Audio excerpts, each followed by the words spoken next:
ಜನನಿ news ಚಾನೆಲ್ಗೆ like ಮಾಡಿ, subscribe ಮಾಡಿ, ಶೇರ್ ಮಾಡುವ ಮೂಲಕ ನಮ್ಮ ಚಾನೆಲ್ಗೆ ಸಹಕರಿಸಿ.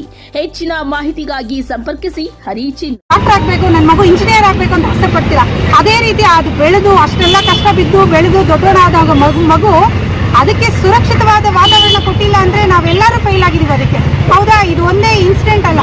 ಸೊ ನಾವೆಲ್ಲರೂ ಬರೀ ನಮ್ಮ ಅಂಬೇಡ್ಕರ್ ಸಾಹೇಬ್ರು ಹೇಳಿರೋದಾಗಿರ್ಬೋದು, ಬಾಪೂಜಿ ಅವರು ಹೇಳಿರೋದಾಗಿರ್ಬೋದು, ಏನು ಹೇಳಿದ್ದಾರೆ, ಒಂದು ದಿನ ಯಾವತ್ತು ರಾತ್ರಿ ಮಹಿಳೆ ಮಧ್ಯರಾತ್ರಿಯಲ್ಲಿ ಸ್ವಾತಂತ್ರ್ಯವಾಗಿ ಒಬ್ಳೇ ಧೈರ್ಯವಾಗಿ ಓಡಾಡಿಕೊಂಡು ಮನೆಗೆ ಸೇಫ್ ಆಗಿ ಹಿಂತಿರುಗಿದಾಗ ಮಾತ್ರನೇ ಅದು ಸ್ವಾತಂತ್ರ್ಯ ಸಿಕ್ಕಾಗೆ. ಈಗ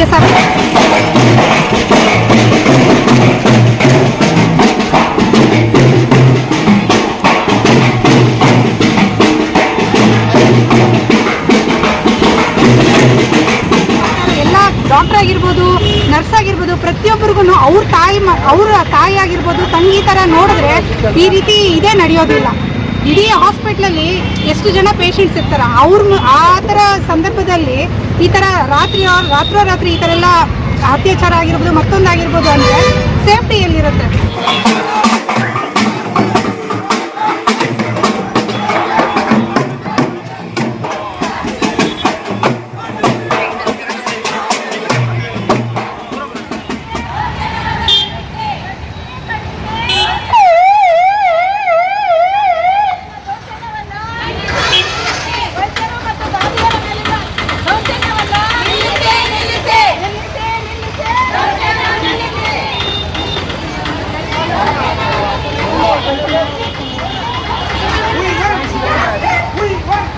ನಡೆಯುತ್ತಾರೆ. ಹೌದಾ, ಡೇ ಟೈಮಲ್ಲೇ ಈ ಟೀಸಿಂಗ್ ನಡೆಯುತ್ತೆ. ಸೊ ನಾನು ಏನು ಹೇಳೋದು, ಬರೀ ತಂದೆ ತಾಯಿಗಳು ಹೆಣ್ಮಕ್ಳನ್ನ ಟೈಮಿಗೆ ಮನೆಗೆ ಬನ್ನಿ ಅನ್ನೋದಕ್ಕನ್ನ ಗಂಡು ಮಕ್ಕಳನ್ನ ಶಿಸ್ತಾಗಿ ನೀವು ಇರಬೇಕು. ನೀವು ನಿಮ್ಮ ಅಕ್ಕಪಕ್ಕದಲ್ಲಿ ಜೊತೆಲಿರೋ ಮಕ್ಕಳನ್ನ ಅಕ್ಕ ತಂಗಿರ ಥರ ನೋಡಬೇಕು ಅನ್ನೋ ಮನೋಭಾವದಲ್ಲಿ ಬೆಳೆಸಬೇಕು ಅಂತ ನಾನು ಈ ಮೂಲಕ ಹೇಳ್ತೀನಿ.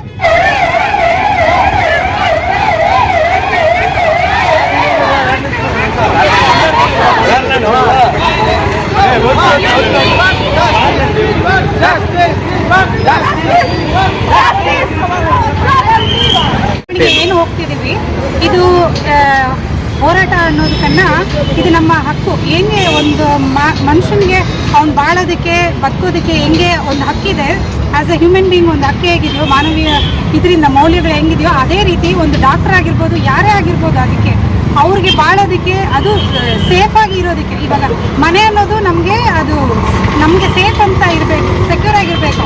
ಹಾಸ್ಪಿಟ್ಲಲ್ಲೇ ಈ ರೀತಿ ದಾರುಣವಾಗಿ ಒಂದು ಗ್ಯಾಂಗ್ ರೇಪ್ ಆಗಿ ಮರ್ಡರ್ ಆಗ್ತಿದೆ ಅಂದರೆ ಸೇಫ್ಟಿ ಎಲ್ಲಿದೆ?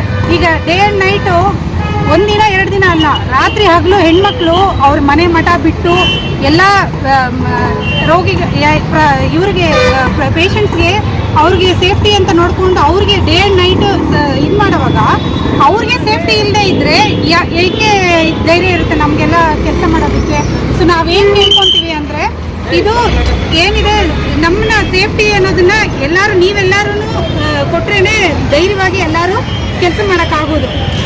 ಒಂದು ಅಂದರೆ ಒಂದು ಕಡೆ ಈ ಥರ ಏನು ಎಲ್ಲ ರೇಪ್ ಆಗಿದೆ, ಅದಾಗಿದೆ, ಇದಾಗಿದೆ ಅನ್ನೋದು ಎಲ್ಲ ಕಡೆನೂ ಹರಡುತ್ತೆ.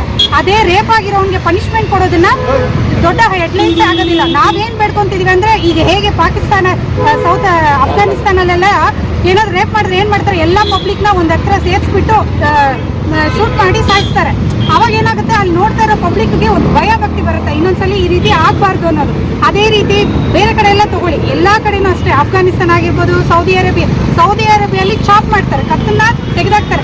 ಆ ರೀತಿ ಎಲ್ಲಿ ದೌರ್ಜನ್ಯ ಆಗಿರ್ಬೋದು, ಮತ್ತೊಂದಾಗಿರ್ಬೋದು ನಡೀತಾ ಇರೋದಕ್ಕೆ, ಆ ನಡೆದಿರೋ ದೌರ್ಜನ್ಯಕ್ಕೆ ಅಲ್ಲಿ ಏನು ಪನಿಷ್ಮೆಂಟ್ ಅನ್ನೋದನ್ನ ಒಂದು ಸತಿ ತೋರಿಸಿದ್ರೆ ಪಬ್ಲಿಕ್ಗೆ, ಈ ರೀತಿ ಯಾರನ್ನು ಮಾಡೋದಕ್ಕೆ ಮುಂದರಿಯಲ್ಲ.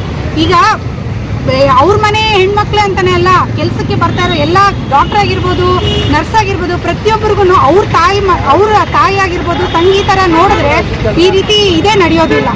ಇಡೀ ಹಾಸ್ಪಿಟ್ಲಲ್ಲಿ ಎಷ್ಟು ಜನ ಪೇಷಂಟ್ಸ್ ಇರ್ತಾರೆ, ಆ ಥರ ಸಂದರ್ಭದಲ್ಲಿ ಈ ಥರ ರಾತ್ರೋರಾತ್ರಿ ಈ ಥರ ಎಲ್ಲ ಅತ್ಯಾಚಾರ ಆಗಿರ್ಬೋದು, ಮತ್ತೊಂದಾಗಿರ್ಬೋದು ಅಂದರೆ ಸೇಫ್ಟಿ ಎಲ್ಲಿರುತ್ತೆ?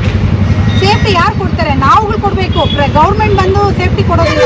ಗೌರ್ಮೆಂಟ್ ಅಲ್ಲಿ ಕೆಲಸ ಮಾಡ್ತಿದ್ದಾರೆ ಅಂದ ತಕ್ಷಣ ಗೌರ್ಮೆಂಟ್ ಬಂದು ಸೇಫ್ಟಿ ಕೊಡೋದಿಲ್ಲ. ನೀವು ಸಾರ್ವಜನಿಕರು ಏನಿದ್ದೀರಾ, ನೀವು ಕೊಡೋ ಸೇಫ್ಟಿಯಲ್ಲಿ ನಾವು ನಿಮ್ಮ ಮನೆ ಹೆಣ್ಮಕ್ಳ ತರ ನಾವು ಬಂದು ಇಲ್ಲಿ ಕರ್ತವ್ಯ ನಿರ್ವಹಿಸೋದಕ್ಕಾಗತ್ತೆ. ಸೊ ನಾನು ಎಲ್ಲಾರನ್ನ ಏನ್ ಮಂದಟ್ ಮಾಡಿ ಕೇಳ್ಕೊಂತಿದ್ದೀನಿ ಅಂದ್ರೆ, ದಯವಿಟ್ಟು ನಾವು ಕೆಲಸ ಮಾಡೋ ಪ್ರತಿಯೊಬ್ಬರೇ ಇರ್ಬೋದು, ನಿಮ್ಮ ಮನೆ ಮಕ್ಕಳ ತರ ನಮ್ಮನ್ನ ದಯವಿಟ್ಟು ನೋಡಿ. ಆವಾಗ ನಮಗೂ ಒಂದು ಧೈರ್ಯ ಇರುತ್ತೆ, ರಾತ್ರಿ ಆಗ್ಲೂ ಹೇಗೆ ನಾವು ಕೆಲಸ ಮಾಡೋದಕ್ಕೆ ಅನ್ನೋದು ನೀವು ಕೊಡೋ ಧೈರ್ಯದ ಮೇಲೆ ನಾವು ಕೆಲಸ ಮಾಡೋಕ್ಕಾಗತ್ತೆ. ಸೊ ನಾವು ನಿಮ್ಮೆಲ್ಲರಿಗೂ ಕೈ ಜೋಡಿಸಿ ಕೇಳ್ಕೊಳ್ಳೋದು ಏನಂದ್ರೆ, ಇದು ಬರೀ ಒಂದು ಡಾಕ್ಟರ್ ಯಾರೋ ರೇಪ್ ಆಗಿ ಮಾಡಿರಾಗಿದ್ದಾರೆ ಅನ್ನೋದಲ್ಲ. ಅವಳು ಫಸ್ಟ್ ಹೆಣ್ಮಗು, ಹೌದಾ? ನೀವೆಲ್ಲರೂ ತಂದೆ ತಾಯಿಗಳು ಫಸ್ಟ್ ಮಗು ಹುಟ್ಟಿದ ತಕ್ಷಣ ಏನು ಆಸೆ ಪಡ್ತೀರಾ? ಅಯ್ಯೋ ನನ್ನ ಮಗು ಡಾಕ್ಟರ್ ಆಗಬೇಕು, ನನ್ನ ಮಗು ಇಂಜಿನಿಯರ್ ಆಗಬೇಕು ಅಂತ ಆಸೆ ಪಡ್ತೀರಾ. ಅದೇ ರೀತಿ ಅದು ಬೆಳೆದು ಅಷ್ಟೆಲ್ಲ ಕಷ್ಟ ಬಿದ್ದು ಬೆಳೆದು ದೊಡ್ಡವನಾದಾಗ ಮಗು ಅದಕ್ಕೆ ಡಾಕ್ಟರ್ ಆಗಬೇಕು, ನನ್ನ ಮಗು ಇಂಜಿನಿಯರ್ ಆಗಬೇಕು ಅಂತ ಆಸೆ ಪಡ್ತೀರಾ. ಅದೇ ರೀತಿ ಅದು ಬೆಳೆದು ಅಷ್ಟೆಲ್ಲ ಕಷ್ಟ ಬಿದ್ದು ಬೆಳೆದು ದೊಡ್ಡವನಾದಾಗ ಮಗು ಅದಕ್ಕೆ ಸುರಕ್ಷಿತವಾದ ವಾತಾವರಣ ಕೊಟ್ಟಿಲ್ಲ ಅಂದ್ರೆ ನಾವೆಲ್ಲರೂ ಫೇಲ್ ಆಗಿದ್ದೀವಿ ಅದಕ್ಕೆ, ಹೌದಾ? ಇದು ಒಂದೇ ಇನ್ಸಿಡೆಂಟ್ ಅಲ್ಲ.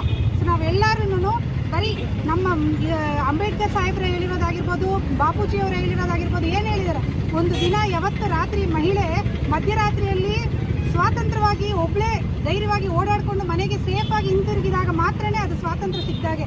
ಈಗ 78th ಇಂಡಿಪೆಂಡೆನ್ಸ್ ಡೇ ಏನು ನಡೆದಿದೆ, ಅದು ಇಂಡಿಪೆಂಡೆನ್ಸ್ ಡೇ ಅನ್ನೋದಕ್ಕನ್ನ ಇದು ದೊಡ್ಡ ಇದೆ. ಇನ್ನೂ ನಮಗೆ ಇಂಡಿಪೆಂಡೆನ್ಸ್ ಸಿಕ್ಕಂಗೆ ಎಲ್ಲಿ ಸಿಕ್ಕಿದೆ? ಇದು ಇಂಡಿಪೆಂಡೆನ್ಸ್ ಸಿಕ್ಕಿದ್ರೆ ನಾವು ಎಲ್ಲಿ ಸೇಫ್ಟಿ ಇದ್ದೇವೆ? ಡೇ ಟೈಮಲ್ಲೇ ನಡೆಯುತ್ತೆ ರೇಪ್, ಹೌದಾ? ಡೇ ಟೈಮಲ್ಲೇ ಈವ್ ಟೀಸಿಂಗ್ ನಡೆಯುತ್ತೆ. ಸೊ ನಾನು ಏನು ಹೇಳೋದು, ಬರೀ ತಂದೆ ತಾಯಿಗಳು ಹೆಣ್ಮಕ್ಳನ್ನ ಟೈಮಿಗೆ ಮನೆಗೆ ಬನ್ನಿ ಅನ್ನೋದಕ್ಕನ್ನ ಗಂಡು ಮಕ್ಕಳನ್ನ ಶಿಸ್ತಾಗಿ ನೀವು ಇರಬೇಕು. ನೀವು ನಿಮ್ಮ ಅಕ್ಕಪಕ್ಕದಲ್ಲಿ ಜೊತೆಲಿರೋ ಮಕ್ಕಳನ್ನ ಅಕ್ಕ ತಂಗಿರ ಥರ ನೋಡಬೇಕು ಅನ್ನೋ ಮನೋಭಾವದಲ್ಲಿ ಬೆಳೆಸಬೇಕು ಅಂತ ನಾನು ಈ ಮೂಲಕ ಹೇಳ್ತೀನಿ. ಹಾಗೂ ದಯವಿಟ್ಟು ಎಲ್ಲರೂ ಆಸ್ಪತ್ರೆ ಆಗಿರ್ಬೋದು ಅಥವಾ ಯಾವುದೇ ಇಲಾಖೆ ಇದಾಗಿರ್ಬೋದು, ಅವರೆಲ್ಲ ಮನೆ ಮಠ ಎಲ್ಲ ಬಿಟ್ಟು ನಿಮಗೋಸ್ಕರ ಸೇವೆಗೆ ಅಂತ ಬಂದಾಗ ಅವ್ರನ್ನ ದಯವಿಟ್ಟು ಗೌರವದಿಂದ ನಡೆಸ್ಕೊಂಡು ಅವ್ರನ್ನ ಹಾಗೂ ಸೇಫ್ಟಿ ಕೊಡಬೇಕು ಅಂತ ಈ ಮೂಲಕ ಕೇಳ್ಕೊಳ್ತೀನಿ. ಈ ಒಂದು ಮಾಹಿತಿ ನಿಮಗೆ ಇಷ್ಟ ಆದಲ್ಲಿ ದಯವಿಟ್ಟು ಲೈಕ್ ಮಾಡಿ, ಶೇರ್ ಮಾಡಿ, ಕಾಮೆಂಟ್ ಮಾಡಿ ತಿಳಿಸಿ. ಮುಂದಿನ ವಿಡಿಯೋ ನೋಟಿಫಿಕೇಶನ್ ನಿಮಗೆ ಬರಬೇಕು ಅಂದರೆ ಬೆಲ್ ಬಟನ್ ಅನ್ನು ಕ್ಲಿಕ್ ಮಾಡಿ.